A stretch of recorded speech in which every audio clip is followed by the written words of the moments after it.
Hello dear students, how are you? I hope you will fine and discuss करेंगे CDP and pedagogy. तो आ जाइए सभी, आप सबका वेलकम है आपके अपने यूट्यूब चैनल एक्सपर्ट ओपिनियन पर। सीडीपी एंड पेडागोजी आपकी सीटेट, यूपी टेट या कोई भी स्टेट का टेट हो, सब में हेल्पफुल होता है। तो चलो स्टार्ट करते हैं सेशन। यदि आप हमारे टेलीग्राम चैनल से अभी तक नहीं जुड़े हैं तो टेलीग्राम चैनल से जुड़ जाएंगे, जिसके लिए आपको expert opinion without space expert opinion of you search करना है, जिससे आप हमारे चैनल से जुड़ जाएंगे और अभी सभी सेशंस की पीडीएफ आपको वहाँ पर प्रोवाइड करा दी जाती है। ठीक है, तो सेशन स्टार्ट करते हैं। क्वेश्चन फर्स्ट है आपकी स्क्रीन पर, निम्न में से कौन सा शैक्षणिक समायोजन का मार्ग है? ऑप्शन मानव शक्ति मार्ग, सामाजिक मांग मार्ग, दोनों, इनमें से कोई नहीं। तो जो आपका शैक्षणिक समायोजन मार्ग है, शैक्षणिक समायोजन का मार्ग है, उसके लिए ये दोनों ही होते हैं। ठीक है, जैसे मानव शक्ति मार्ग और सामाजिक मार्ग। देखो, जब कोई बच्चा है, यदि वह अच्छी शिक्षा प्राप्त कर लेता है तो क्या होता है कि उसके अंदर भी जो आंतरिक शक्ति भी मजबूत होती है और उसकी जो जन्मजात शक्तियाँ होती हैं वो भी बाहर की तरफ निकलती हैं, उजागर होती हैं और बाहर की तरफ उसे दिशा मिलती है। ठीक है, तो यहाँ पे सी सही हो जाएगा।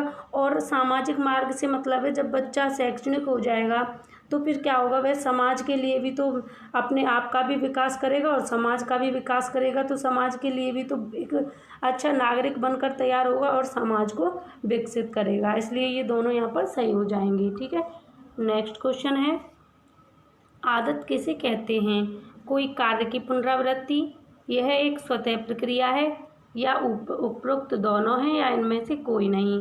तो इसका राइट आंसर हो जाएगा उपरोक्त दोनों, क्योंकि आदत क्या है, कोई कार्य की पुनरावृत्ति है और यह एक स्वतः प्रक्रिया है।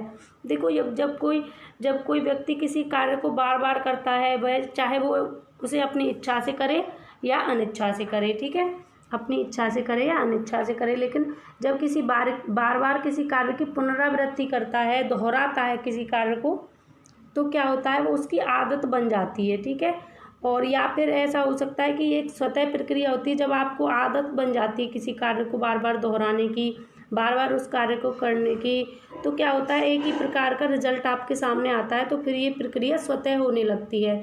इसलिए आदत क्या है, कोई भी कार्य की पुनरावृत्ति है और यह एक स्वतः यानी कि खुद से अपने आप से होने वाली एक प्रक्रिया है।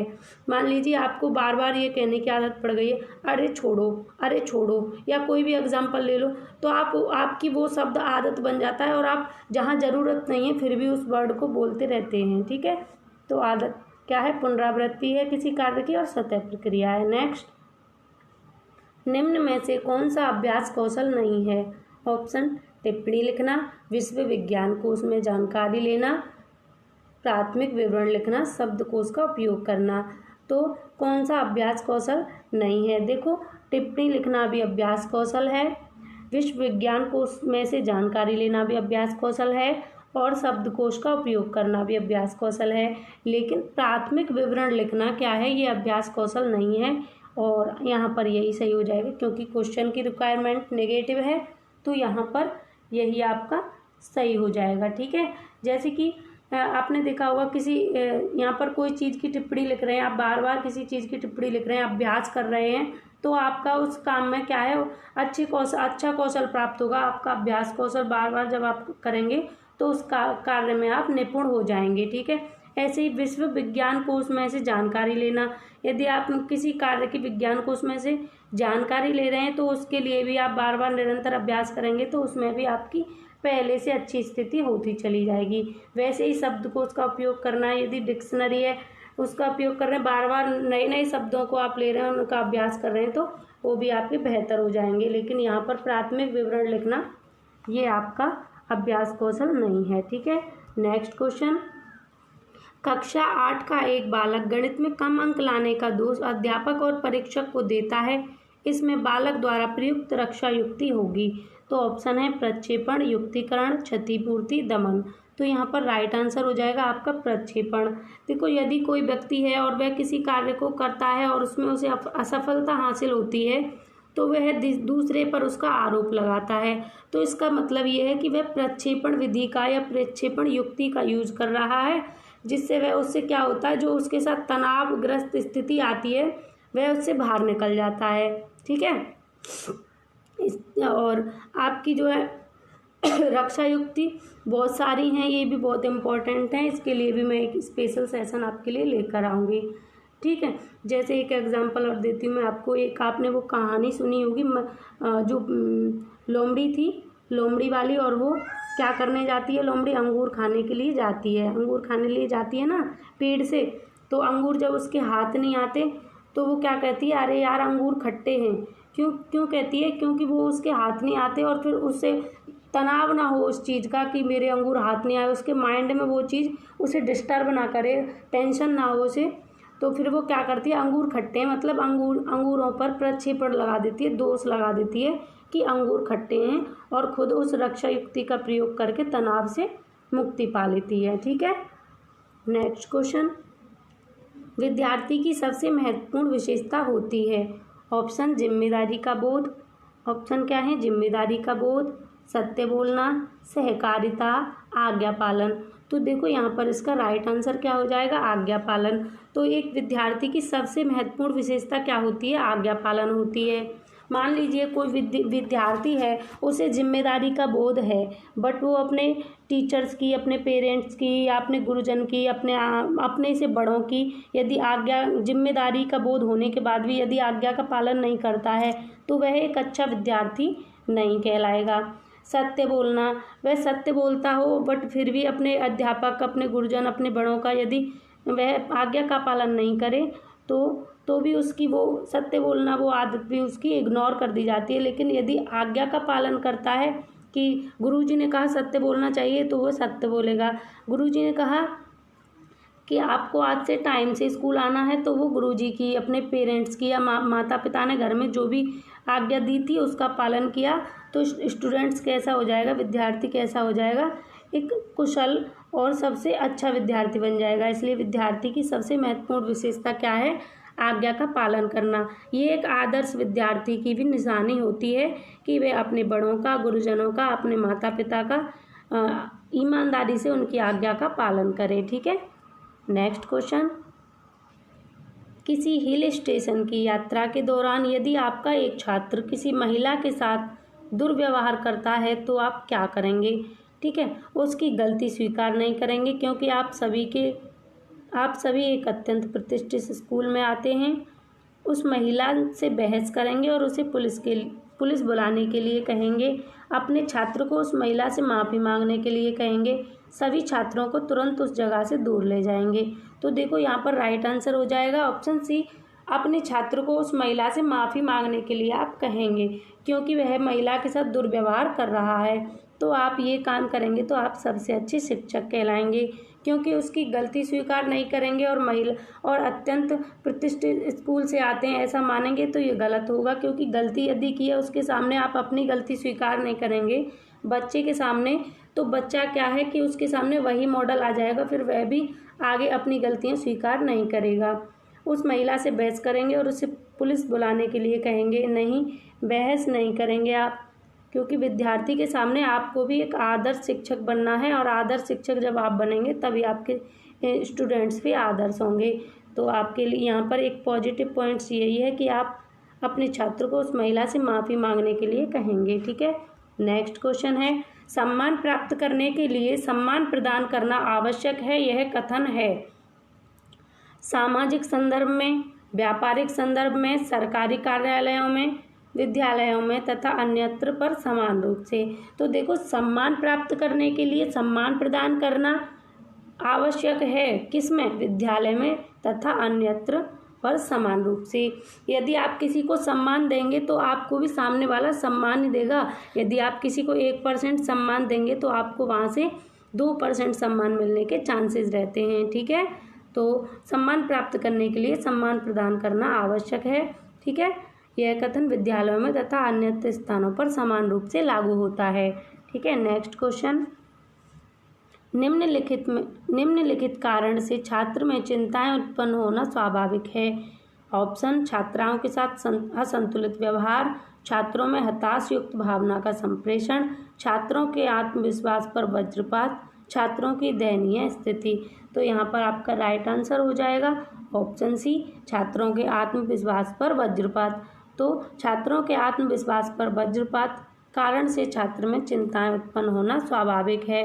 ठीक है, क्योंकि छात्रों के आत्मविश्वास पर यदि आप वज्रपात करते हैं तो कभी भी छात्रों में उस आत्मविश्वास जो है उनका, उसके आत्मविश्वास को चोट पहुंचती है और विद्यार्थी हताश हो जाते हैं। यदि वह किसी कार्य को करने के लिए तत्पर भी हैं और आपने ये कह दिया कि आप इसे नहीं कर सकते, तो फिर वो हताश हो जाएंगे और उनके आत्मविश्वास पे जैसे ही चोट आपकी लगेगी तो क्या है कि उनके अंदर जो है चिंताएं उत्पन्न होंगी, जो स्वाभाविक होती हैं। ठीक है, तो आपको क्या करना है कि कोई भी स्टूडेंट को जब आप शिक्षण कार्य करा रहे हैं तो उसे हमेशा यही कहना है कि शाबाश, आप ये कर सकते हो, ये कार्य कोई मुश्किल नहीं है आपके लिए, जिससे वह उस कार्य को करने के लिए उत्साहित होंगे।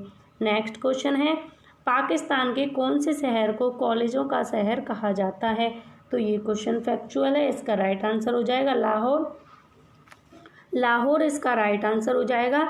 तो पाकिस्तान के लाहौर शहर को कॉलेजों का शहर कहा जाता है और यहाँ पर 100 से भी अधिक कॉलेज हैं। ठीक है, नेक्स्ट क्वेश्चन, 1974 में विश्वविद्यालय अनुदान आयोग डैश में स्थापित हुआ था। तो 1974 में विश्वविद्यालय अनुदान आयोग कहाँ पर स्थापित हुआ था? तो ऑप्शन है पेशावर, कराची, लाहौर या इस्लामाबाद। तो राइट आंसर हो जाएगा ऑप्शन डी, इस्लामाबाद। 1974 में विश्वविद्यालय अनुदान आयोग इस्लामाबाद में स्थापित हुआ था। ठीक है स्टूडेंट्स, और जब इस्लामाबाद में एक कॉलेज स्थापित हुआ था तो वहाँ पर क्या हुआ था कि इसको 1974 में पूर्ण रूप से अनुदान दिया गया और इसको मान्यता भी प्राप्त हुई थी। ठीक है, नेक्स्ट क्वेश्चन है, ब्रह्म समाज की स्थापना किसने की? गुरु नानक ने, कबीर ने, रामानंद ने या राजा राम मोहन राय ने? तो इसका राइट आंसर हो जाएगा राजा राम मोहन राय।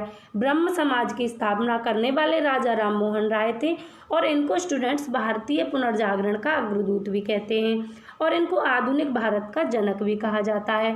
भारतीय समाज में और धार्मिक पुनर्जागरण में इनका एक विशिष्ट स्थान है, क्योंकि इन्होंने क्या है, ब्रह्म समाज के संस्थापक के साथ साथ भाषाई जो प्रवर्तक थे, भाषाई प्रेस के प्रवर्तक भी इनको माना जाता है और जन जागरण, सामाजिक सुधार आंदोलन के प्रणेता, और बंगाल में इन्होंने नव जागरण युग स्टार्ट किया था, इसलिए इनको बंगाल में नव जागरण युग का पितामह भी कहते हैं। ठीक है, नव जागरण का पितामह है, नव जागरण युग का पितामह है। नेक्स्ट क्वेश्चन है, ये क्वेश्चन पूछा जा चुका है कि बंगाल में नवजागरण युग का पितामह किसे कहा जाता है? तो इसका राइट आंसर था राजा राम मोहन राय।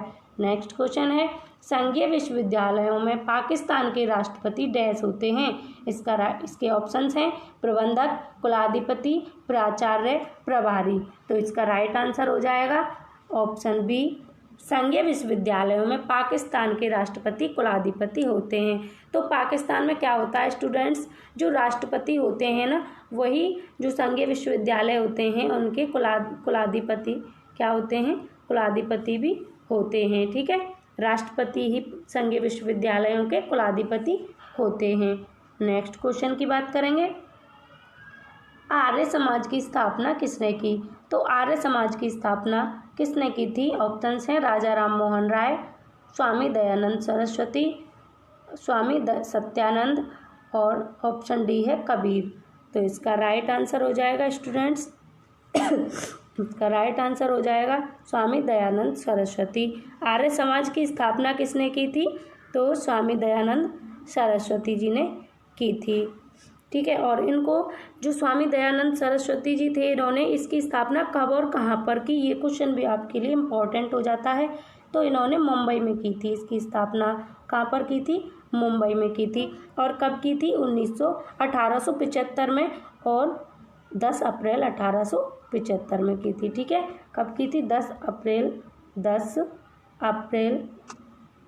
1875। ठीक है, तो दयानंद सरस्वती ने आर्य समाज की स्थापना 10 अप्रैल 1875 में की थी। और कहाँ की थी? मुंबई में की थी।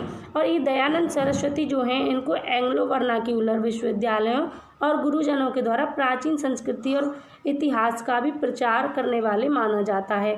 ठीक है, और इनको राजनीतिक आंदोलन व पुनर्जागरण में योगदान भी प्राप्त हुआ है। नेक्स्ट क्वेश्चन है, यदि आपको शिक्षक की नौकरी नहीं मिलती तो आप क्या करेंगे? ठीक है, तो घर से ही ट्यूशन देना प्रारंभ करोगे, नौकरी मिलने तक घर पर ही रहोगे, दूसरी नौकरी लोगे या अध्यापन के लिए अर्जियां भेजते रहोगे? तो देखो, यदि आपको शिक्षक की नौकरी नहीं मिलती तो आप अध्यापन के लिए अर्जियां भेजते रहोगे। ठीक है, जब तक कि आपकी नौकरी नहीं लग जाती या आपको नौकरी नहीं मिल जाती तब तक आप क्या करेंगे कि बार बार अध्यापन के लिए अर्जियां भेजते रहेंगे। इससे क्या होगा, एक दिन आपका सिलेक्शन ज़रूर हो जाएगा और आप एक अच्छे शिक्षक बन जाएंगे। नेक्स्ट एंड लास्ट क्वेश्चन है आपकी स्क्रीन पर, निम्न में से किस विधि में निष्कर्ष निकालने के लिए वर्तमान ज्ञान का उपयोग किया जाता है? ऑप्शंस हैं इसके, निगमनात्मक तर्कणा विधि, सर्वेक्षण विधि, प्रत्यक्षवाद विधि, आगमनात्मक तर्कणा विधि। तो स्टूडेंट्स, राइट आंसर क्या हो जाएगा? ऑप्शन ए इसका राइट आंसर हो जाएगा। निगमनात्मक तर्कणा विधि निष्कर्ष निकालने के लिए वर्तमान ज्ञान का उपयोग किया जाता है इस विधि में। ठीक है, देखो, मान लो कि कोई बच्चा है और उससे आपने कह दिया कि तुम एक नश्वर प्राणी हो, तुम एक कैसे प्राणी हो? नश्वर प्राणी हो। उसके पास में वर्तमान ज्ञान क्या था कि तुम एक नश्वर प्राणी हो, लेकिन उसने फिर क्या सोचा कि जब मैं एक नश्वर प्राणी हूँ तो इस दुनिया में, इस संसार में जितने भी लोग हैं सब नश्वर प्राणी हैं। तो उसके पास पहले वर्तमान ज्ञान था कि वह एक नश्वर प्राणी है। ठीक है, तभी तो उसने ये कह दिया कि, सोच लिया या ये कह दिया कि इस दुनिया में, इस संसार में सभी क्या हैं? नश्वर हैं, सभी प्राणी नश्वर हैं। ठीक है, तो उसने अपने वर्तमान ज्ञान का उपयोग करके क्या किया? निगमनात्मक तर्कणा विधि पर वो पहुंच गया या फिर निष्कर्ष निकाल लिया। ठीक है, तो निगमनात्मक तर्कणा विधि निष्कर्ष निकालने के लिए वर्तमान ज्ञान का उपयोग करती है। ठीक है, ये आपके आज के सेशन यहीं पर ख़त्म होता है। आज के लिए बस इतना ही, फिर मिलेंगे किसी नेक्स्ट सेशन के साथ में, नेक्स्ट टॉपिक के साथ। ठीक है, तो आप घर पर रहें, सुरक्षित रहें, अपना ख्याल रखें। एंड आउट ऑफ 15 आपके कितने ठीक हुए आप ये कमेंट सेक्शन में अपना स्कोर बता कर जाएंगे। एंड आप मैनेज करें, मेरी थोड़ी 1-2 दिन से तबीयत स्लो चल रही है, तो आप अपना ख्याल रखें, कहीं आप भी मेरी तरह ना हो जाए। मैं ऐसी उम्मीद करती हूँ कि आप सब स्वस्थ रहें।